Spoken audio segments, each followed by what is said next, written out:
Pertama, terlalu mengejar hasil, maka hasilnya adalah capek.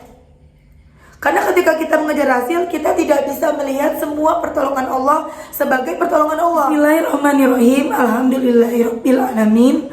Allahumma sholli ala sayyidina Muhammad wa ala ali sayyidina Muhammad. Assalamualaikum warahmatullahi wabarakatuh.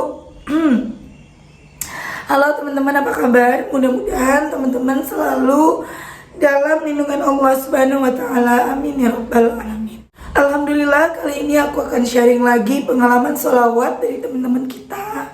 Tapi sebelumnya buat teman-teman yang belum subscribe, di subscribe dulu. Jangan lupa juga follow Instagram dan TikTok aku ya.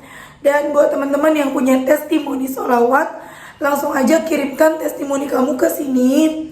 Tapi mohon maaf kalau nanti aku jawabnya agak lama. Dan yang belum punya buku ini, jangan pernah lelah Anda nikmati setiap sholawat.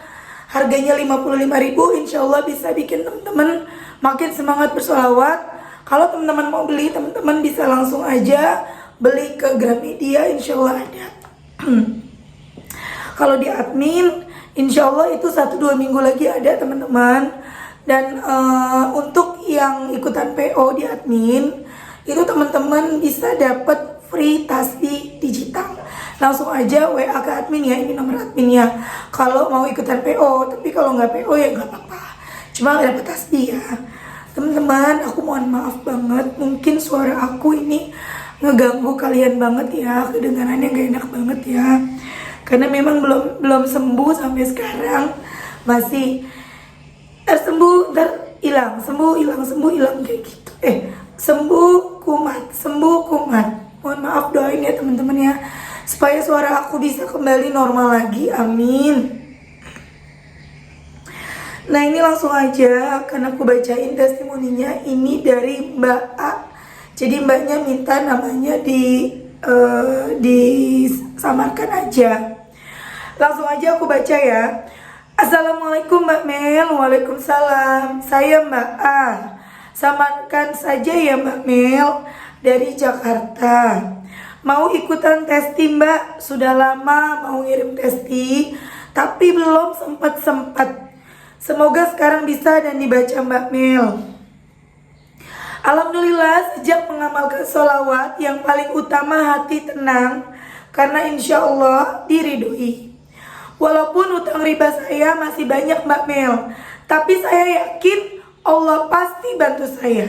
Salah satunya lewat hambanya ini, walaupun bukan berupa materi, tapi bisa membawa kepada keberkahan. Dengan konten-konten Mbak Mel, testimoni-testimoni dari teman-teman yang dibacakan membuat saya termotivasi untuk terus mendawamkan sholawat. Terima kasih ya Mbak Mel, sama-sama. Sudah lama banyak keajaiban yang saya rasakan semenjak rutin sholawat. Setiap jatuh tempo, hutang insya Allah ada dananya, walaupun harus terseok-seok untuk mengumpulkannya. Tapi hati tenang. Pernah kehabisan beras dan uang. Malamnya selepas salat hajat, saya mohon agar diberi rizki untuk bisa beli beras. Besok siangnya ada yang bawain beras 10 kilo dari kampung. Seperti seminggu yang lalu Mbak Mel, saya benar-benar udah gak punya uang untuk beli makanan dan sabun cuci. Sedangkan anak saya pasti harus makan. Saya bilang sabar ya, nanti kalau mama dapat rezeki lebih, kita baru makan yang enakan. Malamnya saya di WA kakak ipar, katanya besok ada transferan. Ternyata dari kawan almarhum suami, katanya dia dulu pernah pinjam uang suami saya 1 juta belum dikembalikan. Makanya sekarang mau dikembalikan. Jadi lewat mbak aja ya, mohon diterima, gitu kata beliau. Alhamdulillah ya Rob, sekarang saya lagi sedikit galau karena besok jatuh tempo cicilan hutang. Hutang di salah satu kredit yang saya pinjam. Doakan Mbak Mel, ada keajaiban rezeki yang tak terduga menghampiri saya. Saya tetap akan bersolawat terus. Masih panjang cerita dan testi saya Mbak Mel, nanti saya WA lagi, ada tamu nih. Oh iya, saya mendawamkan sholawat Jibril, Syajaratun Nuqut, dan Munjiat. Segitu dulu Mbak, nanti pasti saya cerita lagi ya. Wassalam. Gue tuh belum kebaca tuh teman-teman. Dan akhirnya Mbak A hubungin aku lagi. Assalamualaikum. Waalaikumsalam. Mbak Mel, aku belum cerita awal ketemu konten Mbak Mel. Itu aku temukan secara tidak sengaja, Mbak. Saat itu bulan Oktober 2020, saat aku sakit karena banyak pikiran, Mbak. Aku drop gara-gara utang yang menumpuk. Terus aku langsung ngamalin sholawat Jibril. Tapi hanya sebatas ratusan saja, masih ragu aja. Masih ragu apa iya bisa pakai sholawat. Kalau di Oktober 2020 berarti mbaknya nonton aku di YouTube, belum ada di TikTok ya.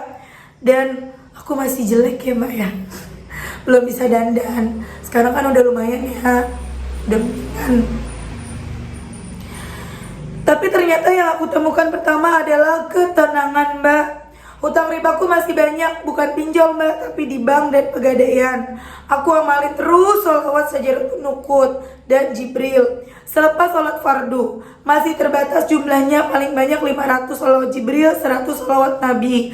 Di awal tahun 2021, hutang riba yang sedikit-sedikit pinjam di rentenir selesai. Aku tidak berniat pinjam lagi walaupun kepepet. Tinggal di tempat-tempat besar yang memang resmi, ada 2 tempat di Pegadaian dan BRI. Total utangku 90 juta mbak, baru terbayar beberapa bulan. Karena pandemi aku dapat keringanan 6 bulan. Dibebaskan, tidak ada pembayaran untuk Pegadaian. Di BRI sama, tapi harus bayar bunganya aja. Tetap aja utangku tidak berkurang. Aku sempat down lagi sholawat, aku tidak istiqomah lagi. Tapi aku tetap sholat fardu dan waktunya kadang-kadang akhir. Sampai akhirnya di bulan Agustus 2021 aku mulai perbaiki sholatku dan istiqomahkan sholawat. Setiap aku down, aku buka dan cari channel YouTube Mbak Mel. Di situ aku termotivasi lagi mendawamkan sholawat sampai keajaiban datang sedikit-sedikit tanpa aku sadari. Aku sholawat terus Mbak, selepas sholat fardu 200 kali, sholawat Nabi dan 11 kali sholawat munjiat. Aku riado sholawat Jibril 4444 kali. Salah satu keajaiban yang aku rasakan di akhir bulan November 2021, aku sedang tidak ada uang sama sekali. Beras juga tinggal sekali masak. Dan anakku sudah ditagih untuk bayar perpisahan sekolah sebesar 350.000. Paling telat besok mah, kata anakku. Tiba-tiba jam 10 malam ada yang ketok pintu, panggil aku. Ternyata kakak iparku. Dia datang, ngasih aku uang, katanya buat jajan aku dan anakku mau beli apa. Karena rumah yang dia jual sudah laku. Alhamdulillah ya Allah, 2 juta aku terima mbak. Aku langsung berterima kasih sama Allah. Malam itu juga aku ke rumah ibuku yang memang tidak jauh dari rumahku. Aku bagi sedikit untuk beliau, terus aku sisihkan untuk anakku dan aku belikan beras. Masih ada sisa untuk aku bayar cicilan di BRI. Tapi tetap utangku masih ada mbak, tapi setidaknya aku lebih tenang menghadapinya. Sampai sekarang masih ada keajaiban-keajaiban lain yang tidak diduga. Memang tidak seperti teman-teman yang utangnya bisa selesai dalam semalam, 2 hari atau sebulan. Aku pasrah mbak, aku terima semua yang Allah berikan. Nanti aku cerita lagi deh mbak Mel. Sepertinya sudah kepanjangan. Yang penting gak bosan di WA aku ya.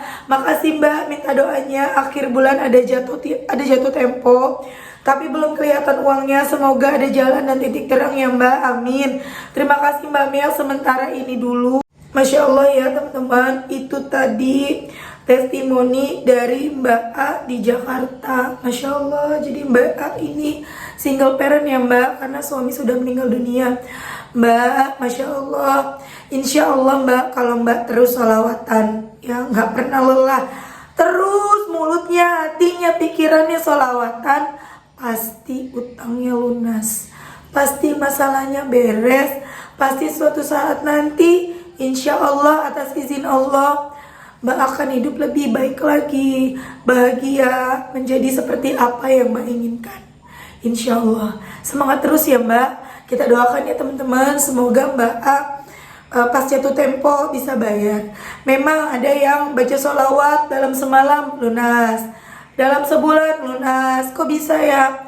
Semuanya sudah Allah yang atur, Allah yang tahu yang terbaik buat hamba-hambanya. Mungkin yang dalam semalam itu baca sholawatnya banyak banget, ya bisa sampai puluhan ribu dalam satu malam gak tidur. Karena ayahku sendiri pernah ngalamin, ketika aku pernah cerita ya, itu 2 tahun yang lalu, ketika ayahku belum dapat kapal. Ayahku ini karyawan di perusahaan Pelni, mungkin teman-teman tahu. Dan setelah biasanya kalau habis cuti, bukan cuti, kalau habis turun gitu ya, itu udah nunggu lagi kapal, dapat kapal yang jabatan sesuai ayahku yang kosong gitu kan. Ayahku udah berusaha nih teman-teman, ngubungin yang di kantor, ngubungin untuk minta kapal kapan saya bisa naik. Itu cara dunia, usaha dunia. Itu yang ada capek, sakit hati, ayahku malah kesel karena ya nggak dapat juga gitu. Tapi ketika ayahku Bismillah, ayahku ambil wudhu pertama, beliau sholat isya, kemudian ayah aku sholat tobat dulu, sholat isya, lanjut sholat apa aku lupa ya, sholat hajat. Kemudian ayahku baca sholawat dari jam 10 malam, aku inget banget, ngopi dulu bahkan ayahku biar gak ngantuk. Dari jam 10 malam sampai pagi ayahku baca sholawat gak berhenti-berhenti, dan baca zikir yang lain ya, seperti kayak Allahu Akbar, Subhanallah gitu ya, itu yang aku ingat. Pokoknya totalnya sampai 25.000. Itu Masya Allah banget dahsyatnya. Besok paginya ayahku ditelepon sama kantor, udah dapat kapal, dan kapalnya sesuai dengan kapal yang ayahku mau. Tapi kalau nggak salah waktu itu jabatannya di bawah dari jabatan yang seharusnya. Harusnya ayahku serang jabatannya, tapi itu dikasihnya adanya kasap, jadi di bawahnya serang teman-teman. Tapi teman-teman ketika berdoa itu perlu jadi pelajaran juga ya. Ketika teman-teman minta, ya Allah saya pengen dapat kerja di sini gitu misalnya, dapat nih tapi jabatannya nggak sesuai, terima dulu. Itu salah satu pertolongan Allah. Nanti insya Allah ada lagi tuh jalannya. Kemudian ayah aku terima, itu kan langsung berangkat hari itu juga atau besoknya lupa. Dan alhamdulillah ayahku sampai sekarang di kapal itu teman-teman, udah kembali lagi ke jabatan yang seharusnya. Tuh ya, jadi kadang kita juga ketika ada peluang, jangan kita jangan kita abaikan. Enggak, aku kan bukan itu, aku maunya aku dapat kerjaan nih, minta kerjaan, dapat kerjaan, tapi aku nggak suka kerjaan itu. Terima dulu, jalani dengan ikhlas, jalani dengan rasa suka, dengan benar-benar semangat, dengan rasa syukur. Nanti pelan-pelan insya Allah ada lagi yang bikin kita seneng, ada lagi yang sesuai dengan hati kita. Mbak A, kemudian Mbak A tuh Masya Allah banget ya, bisa-bisanya gitu loh. Tiba-tiba pas gak punya uang, pas mau beli beras, gak punya uang buat beli beras, dapat beras dari kampung. Tiba-tiba dapat uang 1 juta, ada orang yang bayar utang ke almarhum suaminya. Ya, bisa aja kan orang itu bayaran nanti atau gak bayar. Kan mbaknya juga gak tahu, iya kan ya. Tapi Allah menggerakkan hati orang yang minjem itu untuk membayar utangnya. Allah kasih rizki buat orang itu untuk bayar utang ke almarhum suami dari Mbak A. Masya Allah. Kemudian Masya Allah, Mbak A juga punya ipar yang baik banget. Itu juga disyukuri Mbak, itu rizki dari Allah. Mungkin ya Mbak utangnya gak langsung lunas ya, karena kalau misalnya langsung lunas, mungkin Mbak nanti akan utang lagi. Kita kan nggak tahu ya, hati manusia berubah-ubah. Atau mungkin sama Allah dikonversi, memiliki ipar yang baik banget, yang sayang sama Mbak dan anak-anak tuh, Masya Allah. Ya jadi kita tuh selalu berpikir positif. Ketika apapun yang kita minta belum dikasih sama Allah, pikirin positif dulu. Cari 1001 alasan untuk kita tidak menyalahkan Allah. Siapa sih kita? Enak banget nyala-nyalain Allah ya. Bahkan kemarin aku pernah baca di TikTok, komentar di TikTok, aku udah 1 minggu apa 1 bulan baca sholawat kok gak ada hasil apa-apa. Tuh, pertama terlalu mengejar hasil, maka hasilnya adalah capek. Karena ketika kita mengejar hasil, kita tidak bisa melihat semua pertolongan Allah sebagai pertolongan Allah, sebagai keajaiban. Kita cuma ngelihatnya keajaiban adalah sesuatu yang kita minta. Padahal kalau kita ngejar ampunan Allah, kita jadi bersyukur. Ya Allah, aku masih sehat. Ya Allah, tadi aku gak kehujanan, pas sampai rumah baru hujan, pas sampai kantor baru hujan. Kalau gak aku basah kuyup, itu kan Masya Allah pertolongan dari Allah. Tiba-tiba ada yang ngasih nasi bungkus, tiba-tiba mau makan di traktir temen, tiba-tiba lagi kepengen ngopi, ada yang ngasih kopi. Tuh banyak banget. Kita sehat aja udah keajaiban dari Allah Ya, karena di luar sana banyak orang-orang yang sakit yang pada kepengen sehat. Karena di luar sana banyak banget orang-orang yang sakit pada kepengen sehat. Sehat itu rizki. Sehat itu berkah. Sehat itu rizki. Sehat itu juga keajaiban. Oke teman-teman, terima kasih udah nonton. Mudah-mudahan bermanfaat, jadi motivasi buat teman-teman. Kita doakan semoga Mbak hutangnya cepat lunas, semua doa-doanya segera diijabah sama Allah. Amin ya rabbal alamin. Assalamualaikum warahmatullahi wabarakatuh.